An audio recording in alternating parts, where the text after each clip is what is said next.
Sir हम देख रहे हैं डेयरी तो आप चला ही रहे हैं जी साथ ही साथ आप बुल भी रखे हैं जी। तो इसका क्या उपयोग है आपकी डेयरी में? सर देखिए, इस बुल का हमारा नाम माधव है जी। और ये बुल जो है इसका हमारे डेयरी में 2 काम है जी। ये हमारी पहले तो हमारी जितनी आप इस साइड में बच्चियां दिख रही होंगी, जी जी जी, ये सारी बच्चियों को गायों को चेक भी करता है। और दूसरा हमारा ये बुल इस समय सितंबर से लेकर के जून से लेकर के और सितंबर के महीने में जितना भी हरा चारा था ये हमारे माधव ने हमारे फार्म पे लेके आया है। अच्छा। हाँ, ये इसका कर्ज हो गया हमारे ऊपर। और माध्यम ये रही इसकी गाड़ी? हाँ, ये गाड़ी हमारी है जो पंजाब मॉडल में हमने बनाया इसको। जी। और इस पे ये हरा चारा कम से कम 12 से 15 बोझ लेके आता था। और लेके आने वाले हमारे ये काशी जी हैं जो कि बहुत अच्छे और मिलनसार आदमी हैं। बहुत जिंदा दिली आदमी हैं। ठीक है, ये हमारे घर के एक सदस्य हैं, आप समझ जाइए। और इन्हीं के सब इर्द गिर्द सब काम होता है और ये बहुत अच्छा जानकार भी हैं ये। हाँ, इस विषय बहुत अच्छे जानकार हैं। तो थोड़ा बछड़ी के बारे में हम लोगों को बताइए। जी सर, अब देखिए सर, जो भी बछड़ियाँ आई हैं तो शुरू में जो भी हम गाय खरीदे थे तो हमारा मकसद ये था कि जो भी गाय खरीदे तो बछड़ी वाली खरीदे। क्योंकि हमने सोचा कि अगर हमारे एक लैक्टेशन में हम दूध देते हैं तो दूसरे तीसरे में अपनी ब्रीड पे भी हम काम किया जाए। तो जैसे जैसे हमारी ये बच्चियाँ हैं, है ना, अब देखिए ये 8 नंबर हमारी बच्चियाँ है। अच्छा। अब इसको सीमन लिए हमारे को, इसको 2 महीना ये हो गया है, कन्फर्म है बच्चियाँ ये। ठीक है। और जो भी हमने जितना भी सीमन्स लगवाए हैं सब में हमने सेक्सेड सीमन लगवाया है। अच्छा। सबके अंदर सेक्सेड सीमन है। अब सेक्सेड सीमन का रिजल्ट 90% है। अब हम सोचते हैं कि अगला जो जनरेशन हमारी है कोशिश करें कि हम ज़्यादा हमारे फार्म पे बच्चियाँ आएँ। ठीक है।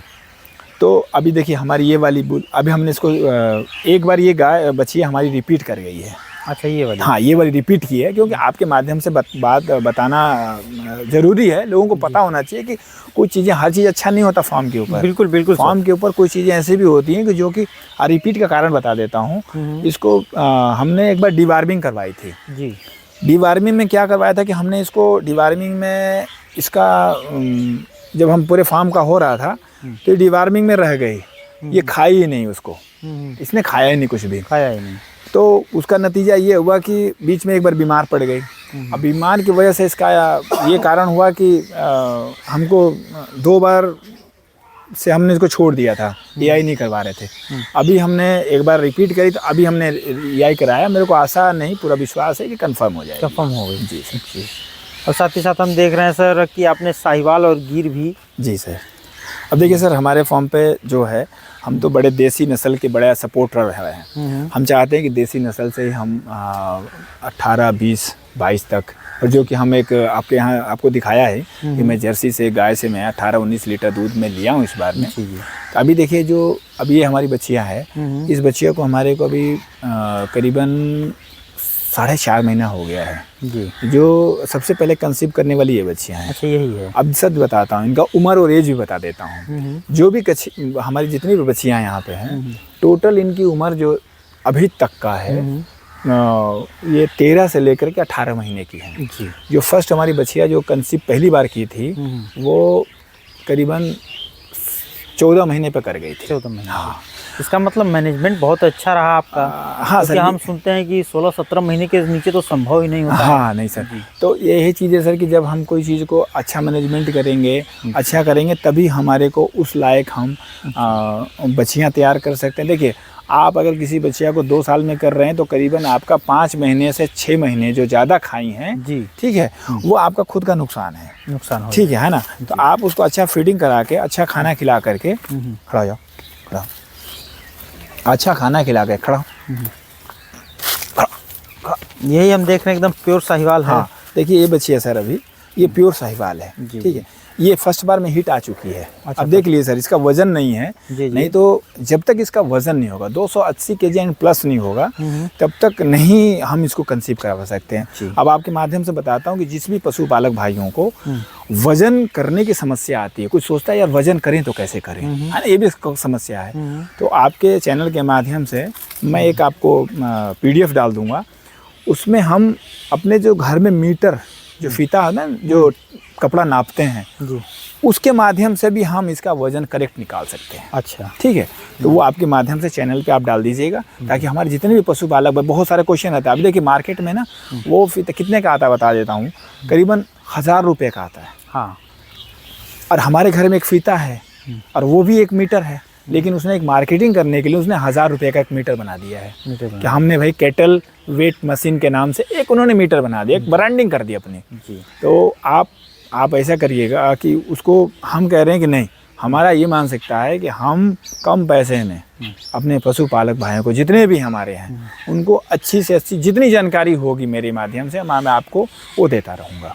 ठीक है, तो ये देखिए हमारे साहिवाल, हमने इसको वज़न नहीं है सर, वेट नहीं है, तो जैसे ही इसका वेट आ जाएगा तो हम इसको AI करवा देंगे। AI करवा देंगे। जी सर। अब देखिए हमारी ये एक साहिवाल है, ये भी करीबन AI कराया है उसको, मेरे को लग रहा है कि 12 दिन हुआ है।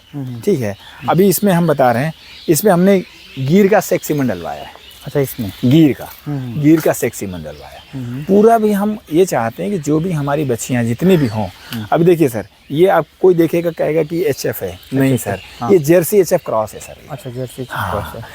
अभी देखिए कुछ आपको कलर से पता चल जाएगा, और बच्चे की खूबसूरती देखिए कि मतलब कहने का मतलब है, ये इस हमने जितनी भी बच्चियां हैं सबको हमने किट से कंफर्म किया है। जब तक सर ये बच्चियां कंफर्म नहीं करेंगे आप, तब तक, क्योंकि हम साइलेंट हिट का बड़ा खतरा रहता है। बिल्कुल बिल्कुल। हाँ, तो इसके वजह से अब जो भी है, हम लोग बोल रहे हैं कि सर बछिया को दे दीजिए, हमको बहुत लोग लेना चाहते हैं। अब देखिए सर, बछिया रखने का फ़ायदे क्या क्या हैं, हम बछिया क्यों रखना चाहते हैं। जब हम कोई पशु कहीं से लेके आते हैं, आप लेके आए ना, अगर कोई नया पशु काविंग का लाएँ तो पहले तो उसको ट्रैवल स्ट्रेस हो जाता है ना। आपके यहाँ आएगा दरवाजे के यहाँ, तो बच्चा दिए उसको 1 आध हफ्ता तो हुआ रहता है, तो उसको ट्रैवल स्ट्रेस होता है, तो उसको संभलने में कम से कम 15 दिन लग जाता है ना। फिर आपका वो फीड पकड़ेगा धीरे धीरे, है ना। फिर आप उतने दिन में इतने परेशान हो जाएंगे, आप उसको कैल्शियम जो भी है ना, यूटो, मतलब जितनी दवाई है डॉक्टर को बुला के दिखवा देंगे, है ना, झाड़ फूक भी करवा देंगे। लेकिन पशु को क्या हालत होगा, क्योंकि वो किसी दूसरे जगह से आया है, उसका वहाँ का जो क्लाइमेटेशन है, अपने यहाँ क्लाइमेटेशन है, अपने का रहा, वो जिस जगह खाया है, जिस जगह रहा है, वहाँ पे आप यहाँ कितना भी खिला लेंगे, वहाँ पे ज़्यादा दूध देगा, आपके यहाँ कम देगा। और आपकी यहाँ की बच्चियाँ है, अगर आपके यहाँ की बच्चियाँ अगर दूध कहीं से भी आपको हमेशा ज़्यादा दूध देगी, क्योंकि इस वातावरण में रही है। अब उनको ऐसा है कि कुछ जगह से ऐसे पशु आते हैं कि उनको मच्छर काट लिया तो दूध नहीं देती हैं। एक चीज़ है ना सर। जी जी। अब उसको, अब 2 आदमी लगेंगे आगे पीछे उसको मच्छर भगाने के लिए। हाँ। तो कहने का मतलब, जब हमारा इसी वातावरण में हमारी बच्चियाँ तैयार हुई, हमारे बुल तैयार हुए, हमारे पड़िया तैयार होगी, तो आने वाले समय में सर हमारे को जब भी अच्छा होगा, अच्छा दूध देगी सर, अच्छा दूध देगी। जी सर, इसलिए हम ज़्यादातर अपने बच्चियों पे फोकस कर रहे हैं सर। रहेगी सर, दूसरा टॉपिक है कि सर लीजिए आपके यहाँ तो सर डेयरी है, आपने एक बुल रखा हुआ है, तो ठीक है, आप इससे चारा ला रहे हैं या फिर जो भी डेयरी का काम है आप कर ले रहे हैं, लेकिन सर ये ज़रूरी तो नहीं है कि डेयरी में सभी बछड़ी ही आएंगी, बछड़े भी आएंगे, तो आप उनका क्या करेंगे। अच्छा सर, आपने अच्छा क्वेश्चन पूछा है कि डेयरी के अंदर मानता हूँ कि हम लोग सेक्सीमन चढ़वाते हैं, लेकिन उसका भी रिजल्ट जो होता है 90% होता है, 10% बछड़ा हो जाता है। जैसे आपने कोई अच्छा सा बुल है तो अपने फार्म पे आप रख सकते हैं, उसे हरा चारा ला सकते हैं, लेकिन आप हर एक बुल को अपने फार्म पे नहीं रख सकते हैं। तो उसके लिए आपको मेरी जो पर्सनल जो राय है, हम लोग उसको, या तो उसको हम, अगर पास में कोई गौशाला है हम उसमें दे दें, गौशाला अगर नहीं है तो हम उसको इतना कह सकते हैं, कोई ऐसी जगह है, जंगल एरिया है, जहाँ हम छोड़ दें। लेकिन जो हम पूर्वांचल में है, इसमें क्या है कि यहाँ के जो वातावरण है, लोग कोई गौशाला में बछड़े को नहीं देना चाहता है। क्योंकि उसकी जो स्थिति इतनी ख़राब है कि वो सोचता है कि छोड़ दूंगा तो जिंदा ज़्यादा दिन बचेगा, और गौशाले में रहेगा तो मर जाएगा। मेरी आपके माध्यम से चाहे यही एक गुजारिश है कि हमारे जो गौशाला हैं, गौशाले की पहले तो संख्या बढ़ाई जाए, और गौशाले की संख्या बढ़ने से अगर हमारे जैसे ब्लॉक वाइज गौशाले हो जाएं, 2 या 3 गौशाले हों जो जितनी बंजर ज़मीन है, और वहाँ पर ना एक कोई ना कोई ऐसी सीमन कलेक्शन सेंटर निकाल दिया जाए, बना दिया जाए। वहाँ से क्या होगा कि जो हमारे अब कोई भी आदमी जो है सेक्स सीमन लगवाता है तो अच्छे बुल का लगाता है, तो अच्छे बुल का जो है उसका जो बच्चा बछड़ी पैदा होगी तो अच्छे बुल की होगी, और बछड़ा निकलेगा तो अच्छा बुल होगा। और वो बुल अगर उस जगह से जाता है और वहाँ पे अगर आपका जो गौशाला है वहाँ पे वो सिस्टम अगर बैठा हुआ है, तो उस बुल से जो हमारे इधर के जितने लोग हैं, पहली बात तो उससे हम सेक्स सीमन अपने यूज़ करवा सकते हैं, और दूसरा अपने हम गाय ले जा करके वहाँ हीट चेक भी करवा सकते हैं और क्रॉस भी करवा सकते हैं। जी सर। तो लेकिन सर ये क्या है कि हम एक लोगों से करने से नहीं होगा, लेकिन सब लोगों को जागरूक होने की ज़रूरत है। और आज हम कह रहे हैं, हो सकता है आपके माध्यम से कल हमारा पूरा पूर्वांचल शायद एक भाषा यही बोले कि नहीं भाई, हमारा गौशाले में ऐसी व्यवस्था हो कि हमारे बुल वहाँ रेडी हो, हम ले जाएं अपने क्रॉस को वहाँ चेक करवा के ले आएँ वापस। तो यही चीज़ है सर, और इस तरह से हम थोड़ा बहुत सब लोग करेंगे तो थोड़ा थोड़ा तो कोशिश अच्छी होगी सर। जी ठीक है भैया, बहुत अच्छी जानकारी दी है, बहुत बहुत धन्यवाद भैया। Thank you. अच्छा भैया, हम लोग अभी डेयरी वाला जो वीडियो बना रहे थे तो उसमें आपने बताया कि साइलेज पिट मैंने बनाया था, तो उसको आपने रखने की व्यवस्था कहाँ करी थी? अच्छा सर, अब देखिए सर, साइलेज है तो पता है कि साइलेज के अंदर जो है हमको उसको एयर फ्री रखना पड़ता है साइलेज का। तो उसको या तो कहीं मिट्टी के अंदर दबा के रखा जाए, या तो किसी बैग में रखा जाए, या तो किसी टंकी में लगा के दबा के रख दिया जाए। तो अभी आपको पता है कि गांव में ना ये गोबर रखने के लिए ग्राम प्रधान ने, है ना, इस देखिए साइड पे आपको दिखाई दे रहा होगा, इस टाइप को उन्होंने वो एक टंकी टाइप का बनवाया था। तो हमारे को भी रखने के लिए उन्होंने बनवाया था, 2 टंकी बनवाई थी यहाँ। तो हमने क्या किया कि इसी टंकी के अंदर नीचे हमने ईंट बिछवा दी। ईंट बिछवा के चारों तरफ से हमने पॉलीथीन लगवा दिया, और पॉलीथीन लगा करके उसके अंदर हमने साइलेज भरा, और साइलेज भरने के बाद उसमें साइलेज सेवर और गुड़ दोनों का हमने 6 इंची के रेशियो पे हम छिड़काव करते रहे। छिड़काव करते, जब सारा छिड़काव करके फिर हमने ऊपर से उसको बंद करके और ऊपर से मिट्टी डाल करके ढक दिया अच्छे से। जब ढक दिया, इसके बाद हमने 45 दिन के बाद में जब हम साइलेज निकाले थे तो साइलेज की क्वालिटी A1 क्लास की थी बिल्कुल।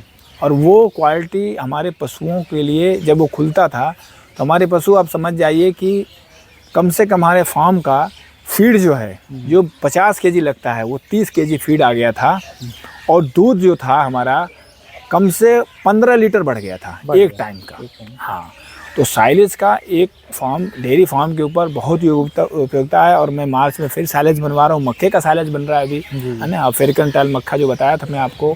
और मैं कहता हूँ कि साइलेज बनाना कोई बड़ी बात नहीं है। कोई भी पशुपालक भाई का साइलेज बनाना चाहते हैं मुझसे संपर्क करें, और मैं पूरे पूर्वांचल में कहीं कहेंगे उनको पूरी गाइडलाइन दूंगा मैं। और हम कह रहे हैं कि हम साइलेज कहीं बाहर से नहीं खरीद के लाएंगे, हमारे पास खेत है, हमारे जो साइलेज जहाँ बनाते हैं मार्केटिंग करते हैं वो लोग, हम लोग अपना खुद का साइलेज बनाएं और खुद का काम करें और अच्छा अपना डेयरी को प्रॉफिटेबल बनाएं। ठीक है भैया, थैंक यू।